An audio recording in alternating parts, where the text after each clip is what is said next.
ভোজ্য তেল, খেজুর ও মশলা ছাড়া অন্যান্য পণ্যের বাজার পরিস্থিতি স্বাভাবিক রয়েছে বলে জানিয়েছেন জাতীয় ভোক্তা অধিকার সংরক্ষণ অধিদপ্তরের মহাপরিচালক মোহাম্মদ আলিম আখতার খান। রাজধানীর কারওয়ান বাজারে নিজ দপ্তরে বৃহস্পতিবার বিভিন্ন পর্যায়ের ব্যবসায়ীদের সঙ্গে আলোচনা শেষে সাংবাদিকদের একথা জানান তিনি। ঘাটতি থাকা পণ্যের সরবরাহ স্বাভাবিক করতে আগামী সপ্তাহে বৈঠকে বসার কথাও জানান তিনি।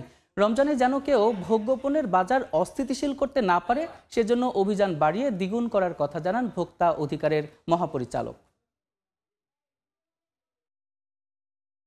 তিনটা বিষয়ে আমাদের খেজুরের দাম বেশি, মশলার দাম বেশি, তেলের একটু সংকটের আভাস পাওয়া যাচ্ছে। বর্তমান সময়ে আমাদের ডেইলি কমপক্ষে 30টার মতো টিম কাজ করে সারা দেশে। এটা আমরা ধরেন যে 60টার মতো টিম কাজ করবে। এর মধ্যে কেউ যদি এখানে ডিসরাপ্ট করার চেষ্টা করেন সেটা আমরা তদারকির মাধ্যমে আইনের আওতায় আনব। সাপ্তাহিক ছুটির দিনে বাজারে উত্তাপ ছড়াচ্ছে ভোজ্য তেল ও ব্রয়লারের দাম। তেলের সরবরাহ ঘাটতি থাকলেও মুরগির দাম বৃদ্ধির যৌক্তিক ব্যাখ্যা নেই বিক্রেতাদের কাছে। বিস্তারিত জানাতে সরাসরি যাচ্ছি রাজধানীর কারওয়ান বাজারে। সেখানে আছেন সহকর্মী কামরুল হাসান সবুজ।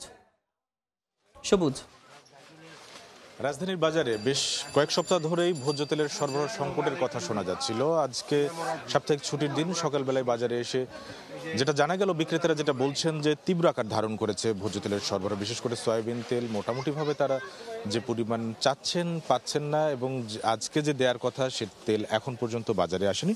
মোটামুটিভাবে আমরা সব দোকানেই কথা বলেছি, খুচরা বিক্রেতা থেকে শুরু করে ডিলার পর্যন্ত সবখানেই তীব্র সংকটের কথা বলেছেন তারা।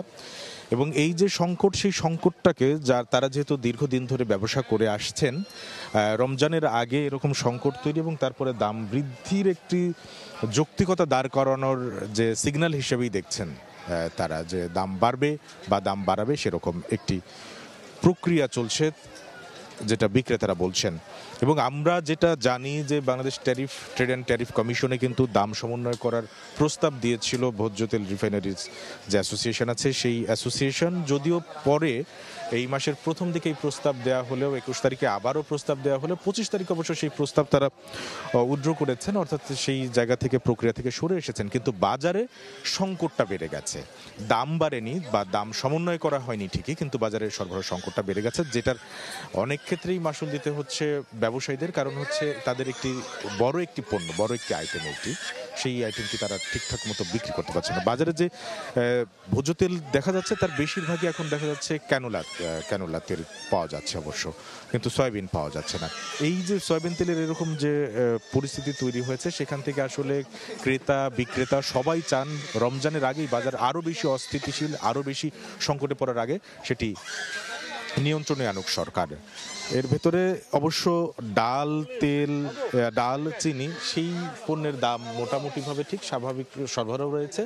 যদিও ব্রয়লার মুরগির দাম কেজিতে 10 টাকা বেড়ে গেছে, এদিকে পেঁয়াজের দাম কমছে, তবে আলুর দাম কেজিতে 2 থেকে 3 টাকা বেড়ে 15 টাকা 16 টাকা কেজি দরে বিক্রি হচ্ছে। তো আমার কাছে রাজধানীর বাজার পরিস্থিতি রয়েছিল এখান থেকে এই মুহূর্তে সবশেষ খবর।